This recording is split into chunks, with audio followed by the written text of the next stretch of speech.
Bio sam tu 1991. zapovjednik ešalona, podnio sam prijavak predsjedniku Tuđmanu.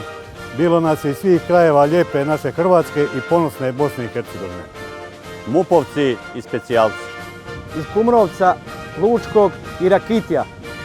Dragovoljci, Zenge i gardisti. Tigrovi, Gromovi, Kune, Pauci. Zbor Narodne garde i slavne gardijske brigade. Sokolovi, Pume, Vukovi! I mnoge druge postrojbe naše Hrvatske vojske.